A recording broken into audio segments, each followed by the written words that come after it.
now, our feature presentation.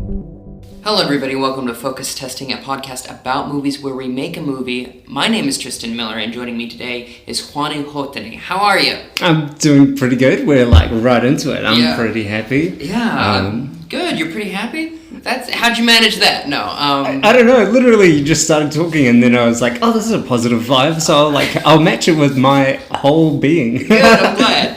That's excellent. So you're a comedian. Why? No, how? Rather. How? When did you decide to do that? Total fluke, I think. Yeah. I don't know. I thought I was a funny guy. I thought I was a funny guy, and I was really happy with that. Do you know what I mean? I was like, oh, this is really good to make friends and stuff like that. Mm-hmm. Like when traveling in hostels and things, like where we are right now. Yes, absolutely. And then would make jokes and people would laugh and whatever. But I didn't think about doing stand-up until a guy who was doing stand-up had a house party gig, you know? So a bunch of people around, and I just knew him, and I was like, oh yeah, I've always kind of wanted to give it a go. And then we did it. It was 30 people there. Everybody had their own drinks. It was very chill, super, super casual. And then it just it went real well. It went really, really well. It was kind of this whole friggin' adrenaline shake afterwards. I was like, yeah. And then I was and then from there I was like, okay, I gotta do this again. And then the second one went bad. It went bad, but with the same exact jokes. Do you know what I mean? So I was like, oh, this is just the vibe. This is how it goes. How did you feel after that? Did you question yourself, or were you just it was just the audience and it was just... Well, the second one, the second one was no audience, pretty much, you know, as opposed to 30 people that was a lot of friends, very positive vibe. Yeah. The second one was just at a bar where most of the time people don't know comedy's happening, and it was just a really old, not really old couple, but there was they must have been in their 50s, 60s in the front, and I could tell it was husband, wife, and the wife she really didn't want to be there. It had nothing to do with me. She just didn't want to be there. Yeah. And the husband was almost there. It looked defiantly just being there. So they had their own stuff going on. Yeah. But yeah. Oh, that's great. There's a certain level, I think you get to a certain level of misery where it does start to become pleasurable. If you're oh, this gig is not going well, let me sit in this and kind of oh, this is kind of fun. Did you feel that way ever? Yeah. It kind of because you kind of want to be funny all the time in every situation. Of course. And then, I don't know, it's kind of nice to try. Sometimes it's easier when you just throw away the thing. It's when you've got nothing to lose. You know what I mean? You're yeah. How can I do worse? Yeah. Yeah, impossible. What's less than silence? Yeah. For sure. Are you a fan of movies in general, or are you just a fan of being on podcasts? I haven't done many podcasts. Oh, really? Yeah. You are on the one that I am doing, but I've done that about 7 times. Okay. I do like movies. I like documentaries, which you're wearing a hat that says documentaries. I do love documentaries as well. What's your favorite documentary that you've seen recently? Recently? Or in general? Yeah, I loved Don't Look Back. That was it's an old school one of Bob Dylan. Okay. Yeah. Is it the Martin Scorsese one, or no? No, okay. No. I think maybe no, I don't think he was involved with this one. But the director was D.A. Pennebaker. Okay. And it was kind of very early days. There weren't many films that really followed people around with audio and visual. It was early days in terms of film technology. Oh, I see. But it was amazing because it's kind of the time when he starts playing electric guitar, and then you kind of see these interviews with people, and they're just what a phony, he's totally given it away. And then it really has some really interesting parts to it. There's nothing at the end of it, right? It kind of finishes with Bob Dylan reading this newspaper article about how he was and they describe him as a bit of an anarchist a little bit. Do you know what I mean? But as interesting. Like, it's super interesting because you've watched this whole film about this guy, and like he's a very creative guy with a lot of singing, a lot of like a bit out there and everything, but really he's just like he is still just a guy in a weird way. And then like they have this piece of paper, and he's like, they call me an anarchist, and he's like, wow, you know. that was more Owen Wilson? No, the other guy. Wow! Oh, Pacino. Pacino, yeah. I'm an anarchist. The answer, my friend, is blowing in the wind. Yeah, for sure. Yeah, absolutely. 100%. That's great, though. I'll have to check that one out. Can you remind me of the fella's name that you do your podcast with? Solomon Powell. Yes, and he was talking about he went to film school. Did you also go to film school? Oh, or how did you meet? We did a documentary class in a communications degree. Oh, I see. So that was the thing we did together. That's where we met the guy. We did a film on this person, Devon Webb, who is like a poet around Wellington, but was planning out this big party on a rooftop just a couple blocks away from here. The party got quite big, but we didn't capture how big the party really got, but it did like put us in link with all these interesting people and the people who did, because it was like this rooftop apartment that these three guys just kind of lived in, but like it had so much space and nobody below. So they ran this party and it had like 200 people show up with like a bunch of bands. I think the police rocked up because some guy locked himself in the bathroom with smashing windows. If we'd caught that stuff, it would have been a pretty good documentary. So that is all to say you have loved documentaries and you like documentaries enough to have pursued a class on it. Yeah. Which is like more than I have for a lot of things I love. I love to eat, but I have no idea how to cook, you know. Okay. Yeah. I mean, fake fan. I'm a fake fan of being alive. You are quite skinny. Yeah, that's fair. I don't want to get into it. So I have some trivia, quote unquote, questions. The first one is the same. I ask the guest the same question every time. What is movie? Yes. What is movie to you? What is movie? Yeah, what is movie? Yeah, okay. Just speak from your heart and it'll be fine. I think it's just a series of pictures. I really don't know. Like now it's like I was randomly learning about filmmakers earlier today earlier this week, and then they kind of had this thing about how back when like photography and film started, people would see a photo of a banana and it would be the same as seeing a real banana. As just mind-blowing for people back in the day, I guess. Oh my god, a banana! You think that's a banana? No, so what does that even mean? I don't know. Okay, I think the best sort of movie is when it really feels real. Like there has to be something really real. I watch a lot of movies that are just waste of time. Sure. But like occasionally you do hit these movies. Like I think Requiem for a Dream was the last movie I watched where I was watching it and I was like, wow, there's some really real things in this, you know. Yeah, that makes sense. So a movie is a small bit of reality for you. Yeah. When it's at its best. Yeah. Nice. I have another trivia question for you here. Who has the best hair out of all the Lord of the Rings characters? I think probably Frodo. Excellent answer. Is it? Yeah. Listen, here's the thing. Yes. As someone who has grown out their hair to be that like exact style a few times, it's what's known as the lesbian mullet. Oh, really? Yeah, it's very popular. They cut that bit out of the movie. I don't know why they did that.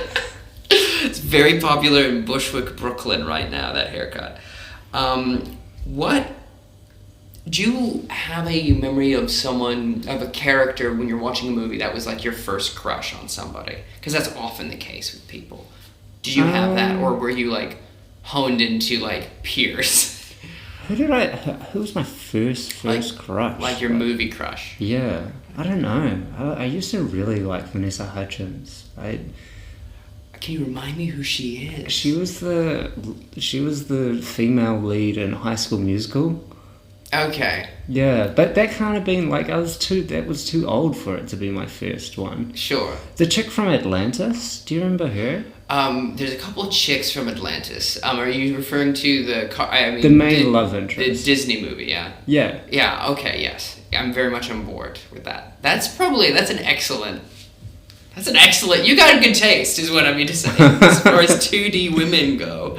Well, Vanessa Hudgens, yeah, sure, her acting wasn't great, but, like, I give her a little more credit. Yeah, absolutely. All right, I got just a couple more questions for you. What's a film that you'd like people to remember that they generally don't? I don't know if people have forgotten it, but people always shit on the movie Funny People. You know, the Adam Sandler one? I do know. I haven't seen it yet. Really? Yeah, no. Oh, that's surprising, because you do stand-up. Yeah, that also, is it's a really popular guy. Adam Sandler is famously famous, and I do like stand-up. I don't know why. I think it came out at a point where I was like, the Sandman doesn't got it anymore. Which is untrue.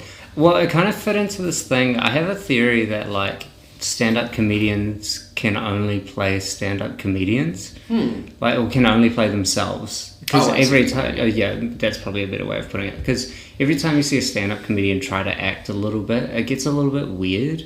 Like, it doesn't feel like a real thing. But whenever they just play a character, and the character is just like, it's Adam Sandler. He's playing Adam Sandler.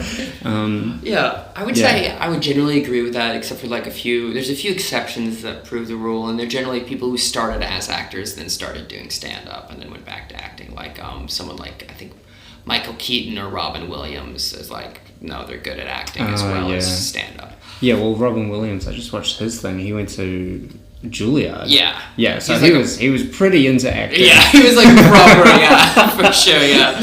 One might say they're dedicated if they're willing to pay John Houseman that amount of money.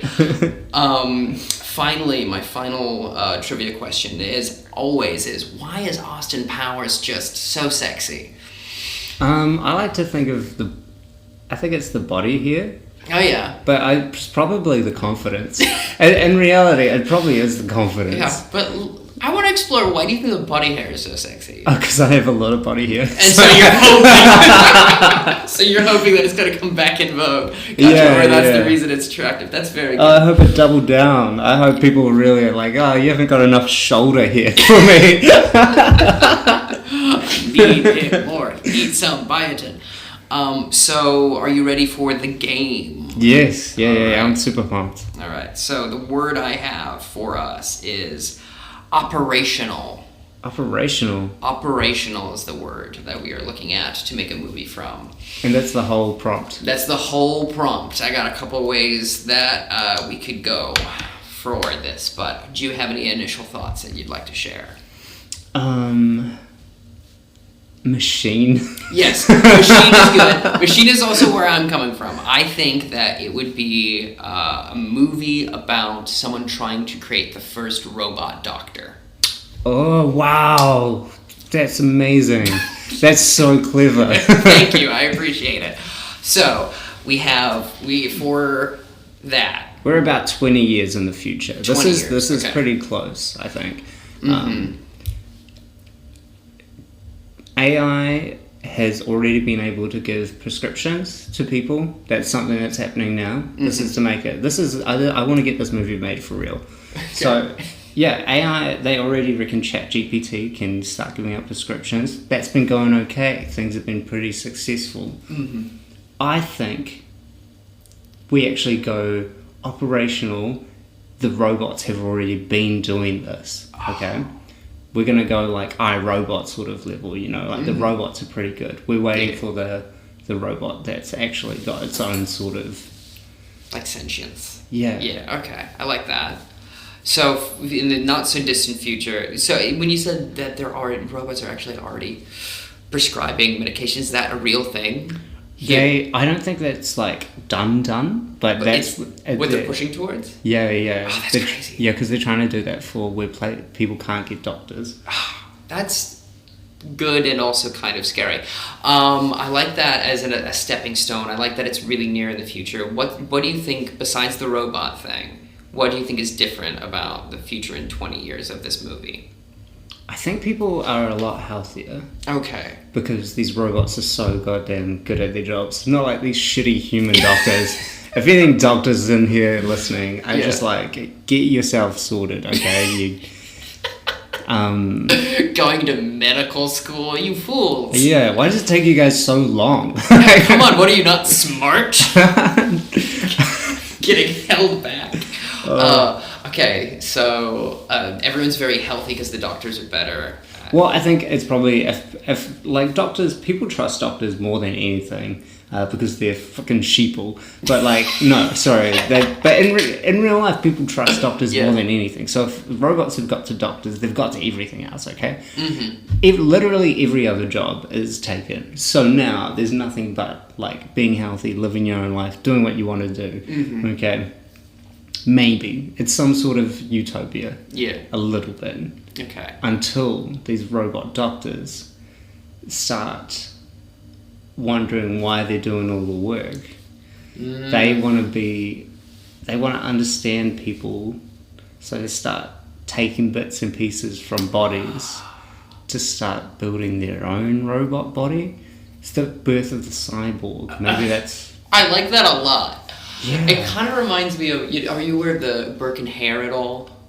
Basically, these two guys in the early days of surgical medicine were stealing... They were killing people to donate to cadavers to the medical school, and it kind of feels that kind of way as well. It could be a very, like... I like the idea of... The AI is... Oh, because it's about diagnostics, right? Of course. Because they're trying to diagnose everything, so the AI kind of goes too crazy and is like, okay, well, in order to understand it, I must become it. Yeah. And I like that a lot. That's very good. So that's like... I feel like that's like the first act. Is like them unveiling this new robot and then it going haywire. How do we go from the haywire to like how bad does it get, do you think? Like, is it just the one robot then, or is it a bunch of robots all going nuts? I think it's something that's been going on worldwide. I think there's like probably, it's very sneaky, right? There's like there's only a little bit of robots stealing body parts, like every now and again. Mm-hmm. Does it go haywire? It's like, it's so conceptual now. We don't even have a protagonist. There's just robots stealing. That's fine. I think that, I feel like, well, then you're right, we don't have a protagonist. I feel like it's got to be like a detective investigating these disappearing bodies. It's going to go so close to just iRobot. It is getting very close to iRobot. I think I'm just thinking iRobot. Okay, so in that case, we got to throw in something that makes it not iRobot. I think that they successfully make two people, right? The robots successfully make two people out of all these body parts that they've been stealing. And those two people create, like, have sex and have a new kind of human being. Wow. And then the turn is, there's a court case determined, like, what do we do with these new brand of life forms? Legal drama AI. That's so good.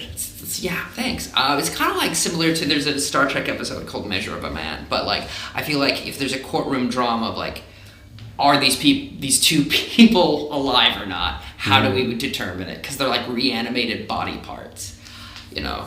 I would say a cool way to get around a lot of it is that they're stealing body parts from the morgue.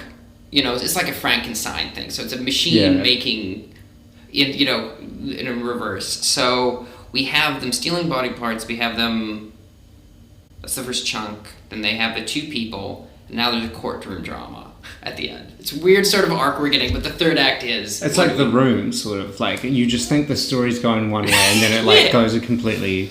It pushes it further. The reality is pretty good. Mm-hmm. Okay, so what's the case against who's going to take the baby then? Like, if it's... Exactly. Yeah, who... Are people upset that this baby exists? Like, is this like a immigration thing a little bit? Because like people are like, is this a citizen here? Is this... Yeah, I think that's a good place to start. I think there's got to be like protesters that like, get it out of here. That's an abomination of, Yeah, because Adam and Eve, not... these two other fuckers. Yeah, these robots. Not Adam and Eve and Steve and Miranda and... yeah. No, Adam and Eve.exe. But yeah. But I think there should be like kind of a protest element to that, and then also, but then there's got to be someone who is like kind of a liberal lawyer that's like, no, these robots have rights, and everyone's like, shut up. Yeah, because he's the one they're the one. Mm-hmm. Well, yeah. Sorry, I still think of Will Smith. Come back, Will Smith. Us comedians forgive you. Yeah, we do forgive you. And New Zealand comedians forgive you. That's what. You asked me if I felt comfortable speaking on behalf of New Zealand. I do now. Good. I'm glad I imbued you with that confidence. After watching Chris Rock's special, it wasn't that good. I think you should have hit him harder. Knock some sense into that man. My God. But I like that.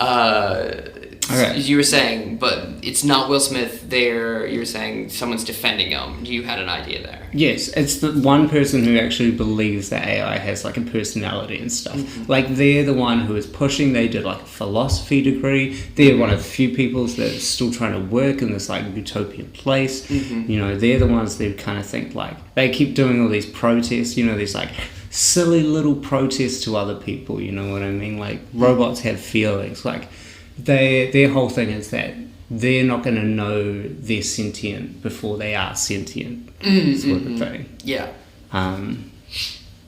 So this has to be shown in some way, though. There has to be like a glove moment. A glove moment? An OJ glove moment. Oh, sure. Yeah. You want me to... If it's not a bit, you must have quit. Yeah. If it's not a bit. Yeah, like a bit, like bits and bytes. Wow. Coding. Yeah. But yeah, I think that that's good. I think that it's got to be Solomon the Wise, right? Because it's got to be like the judge is like, I'm gonna cut this baby in half, and then the robot is like, no, you can just have it. I'd rather you just not. Yeah. And then they're like, oh, well, this robot cares about its child, ergo, it must have feelings and a sense of morality. What if it's this sort of thing where they can have like the hard drive, it's like uploading your consciousness. Instead of cutting the baby in half, we're going to upload the consciousness of this baby, put it into two different babies. You can both have a baby. That's the cutting it in half. It's the copy of the copy. Yeah. Yeah. I like that as well. I think that's very funny and very good. This also kind of feels like an episode of Futurama. I don't know. There's like a lot of weird elements at play here. But I do like it. I think it's very interesting and fun. And so does it end with... I assume the robot rights person has to win, right? The robots are sentient. The kid has to stay with them. What do you think? I think philosophically... Yeah. Yeah. We can edit that down. Yeah. I nailed that word. Philosophically, which is a word I nail first time every time. I think it would be interesting for it to... I suppose it doesn't really matter if you can ask the question right. You're right, it does have to win for like a movie sort of feeling. But if you want them to not win... But if you want a sequel, I think you have to have a loss. Yeah. We do want to see. Well, obviously, this is a whole franchise. I also feel like tonally, operational. Yeah. I feel like tonally, what could be fun, because we're two funny people. It's kind of gonna be a comedy. The idea's like a little silly already. Because in my mind, it's now Lincoln Lawyer. Like it's Lincoln Lawyer and iRobot mashed together. That's great, but I think at the end they lose the court case. And then the baby goes with the government, and then like immediately the government is like, and it goes to the trash, and then everyone's like, hey now, and then it cuts to black, and it's like, to be continued ? Just the government just taking a baby and putting it in the trash. And then everyone's like, oh, so no, humanity was wrong the whole time. Yeah. Now we have to... And then I feel like the sequel from there would be everyone's joined the robots in an uprising against the government. Yeah. Because the way they treated this baby. This little baby that was made from 2 robots. Yeah, I mean, like, the plot, it has a lot. There's a lot to it. There's a lot going on. People, I think critics will be asking what the message of this film was. And that's because the critics, much like doctors, are trash. You know, like, that's... I love this stats. I think it's so funny. Who do we want for our Lincoln lawyer? What actor do you think would be good in that role for our, like... I think Jaden Smith. Jaden Smith. That's very good. That's very good. I think Jaden Smith actually could. Jaden Smith seems like the person that would actually totally buy into that role as well. I could imagine, Jaden would be 100% committed to. I feel like, he'd be really into robots. It seems like something they'd do. They did one album which was pretty good, and now, what are they doing? I think they're hanging out and doing magazine covers mostly. I think they're still putting out music. I saw them open for Fall Out Boy in Brooklyn, and I did not know that Jaden Smith was going to open for Fall Out Boy, and I was staggered by the fact that it was them. Anyway, I think that's great, and I think that's also like a fun metatextual thing of like, you remember Will Smith. And then people do the conspiracy thing. It's like, oh, all these movies are actually connected. Exactly. Who do we want to play the robots that ensconce and make the baby? I feel like the robots will often have like a very smooth, like female voice. I think that's why they get people like Scarlett Johansson to do them, and Sigourney Weaver's another one. So I think we should like go against that and go with... Who's a loud... I was going to say Gilbert Gottfried. Yeah, but he's unfortunately passed. Yeah. But if he could, he would. And that would be very funny to be like, it's my baby! I don't want to do it fully because we're in a podcast. Mama! I can't do them like you can do them. You can do them quite well. That's very funny. So you're thinking Gilbert Gottfried is all of the robots, not just one of them. Okay, so he plays all of the robots. I did say this was a utopia, right? Yeah. That's so it's like, computer, coffee please. No problem, I got that for you. That's very good. I like that. Oh, what other voices you can do? I'll just get them all in this film. Can you do Seth Rogen? I can't. Unfortunately, I can go ha ha ha ha. No, the way he does. I think the other thing I think it's got to be obvious is, but for the motion capture, you got to get Andy Serkis in. He knows what he's doing. Yeah. You know, he's famous for doing that one thing in particular very, very well. He did try to be in movies with his face. He did. Yeah. And then they said, let's think about that. And then he did that one thing. Let's put millions of dollars to block us from being seen. So unfortunate, because he's a normal, at worst looking guy. At worst, he's like, yeah, that's at worst is below normal. Yeah, but like, agree to disagree about my boy Andy. And that was something that was so lovely. But I don't know if you watched Andor, the series, Star Wars show series, where he's in it and you get to see his whole fucking face. I'm like, finally, someone knows what he fucking looks like. Yeah, and like an alien race. Yep. That's why he's in Star Wars. So I like that. I like the weird ending where people are rioting against the government at the end. I think it's got to have like a weird synth soundtrack, you know, kind of like Blade Runner-esque.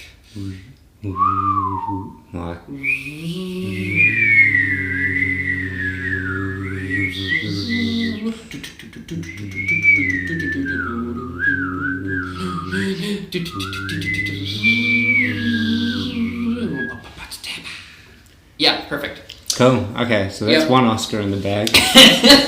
That's absolutely one Oscar in the bag. So I think we have our movie operational. Do you want to do a lightning round? Is that something you're keen to do? Yeah. Yeah. Let's do it. I'll start it off, but we get the same word and we each do like a very, very short pitch. Pitch for a movie? Yeah, very short. Like, so like for example, Kick, and I'll go first. So Kick is about youth sports and an estranged a father coming back to coach his son's kickball team. Okay, I've got soccer, but it's also a guy who's having to get off drugs, so it's kind of like soccer and then kick that. Nice, so it's kind of nice double entendre there. So I'll go first. This one. Sure. Yeah. Information. So this is like a sitcom of people who, it's like a couple and they're in the eye center for a busy city. So it's New York City, and these are the people that tell people where to go and what brochures there are. Oh, that's fun. Yeah, that's a place though. That's fine. I like it. I think that would have a workplace comedy for that would be very strong. For me, Information is about it's about cheerleaders, and they're trying out, they're trying to win the championships, and it's in formation. Yeah. After finishing my one, I was like, oh no, they should have been in a marching band. Yeah. I'm glad. We're jiving. I'm not going to do that one because I feel like that's just going to get us into trouble. Zero is the next one, and I can go first. Zero is about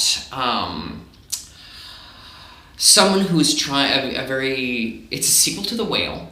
Oh, story. yeah. I've never seen it. I don't know how that movie ends, but it's a sequel to The Whale. Brendan Fraser's back. He's trying to lose weight this time. He's trying to get 0 calories. And that's it. That's my pitch. I haven't seen the film either, but I think it will be quite hard to get Brendan Fraser's character back for the sequel. I believe so as well.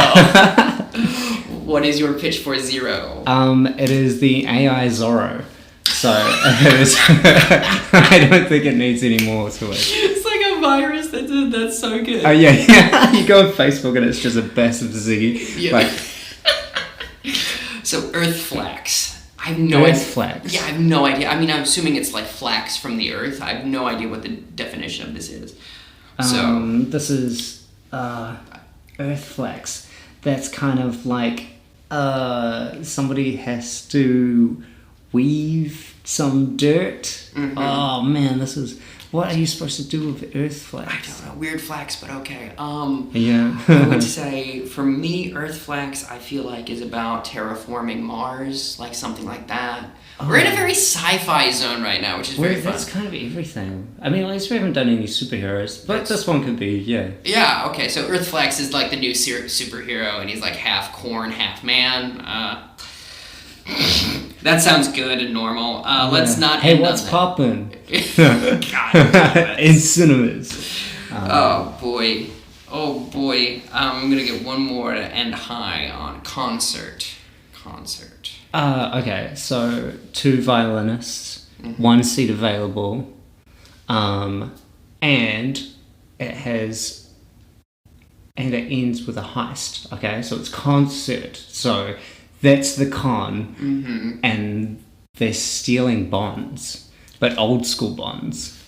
Yeah, okay. And they're 2 violinists, nice. And there's only 1 seat. So the con is that they play the violin, and it's like the game. It's like musical chairs, but they just keep going and going, and the longer they go, the less people are paying attention to their bonds. Can I tell you? And I mean this as a compliment, that's a whole lot of nothing. That's a whole lot of which is perfect. I had a similar sort of wordplay. Beginning is concert is this guy who he just gets out of prison. He's an ex-con and he's trying to get his life together, and he realizes that his mom taught him how to play piano growing up, and he ends up being a piano teacher and then like contributing positively to his community after he has done jail time. Yeah. I don't know who would be the lead in that. I'm thinking Jamie Foxx. I was thinking that, but that's very close to The Soloist. I feel like it's very similar to The Soloist. Probably, I was like, either that like Javier Bardem, which would be weird. Oh, yeah. Kind of an odd choice. But I think we might go Young. I think Young would be good for that one. Oh yeah, that would be like Pete Davidson. I wouldn't put him in a movie. No. I would really? John Boyega. No, I would not. John Boyega, I would put in. He's I think he'd be really good for that. So, what do you want people who listen to this podcast to know about you, Hoani? Just who I am, just that I exist would be. I'm at the point in my career where just anybody knowing that I'm a real person. I don't know. Okay. Yeah, I'm just fame grabbing right now. This is why I'm here. This is why I'm in this. Well, you came to the wrong place, my friend. Your technical being in a hostel tipped you up when I'm not doing well. Oh man, but this seemed like such a big production. It's so funny as well because for the listener, we are sitting in a hostel room in central Wellington. I have a little portable mic that I've brought with me from the States, and the last time we did a podcast together, Hoani very kindly had me on his podcast, and it was at a radio station, and we were wearing headphones, and it was so professional, and to go from that to this is, I think, very funny. Yeah, I mean, it's open access radio, so it's like anyone can have a show, but it is a lot better. Yes, it's such better setup. Absolutely. If you want early access to the episodes, you can go to tristanmiller.substack.com. I also do movie reviews and comedic essays there, and subscribe there if you want. And if you don't, that's fine. I want to thank you for doing the podcast. Thank you for having me. And thank you for listening. Goodbye. Adios. Spanish. Zero.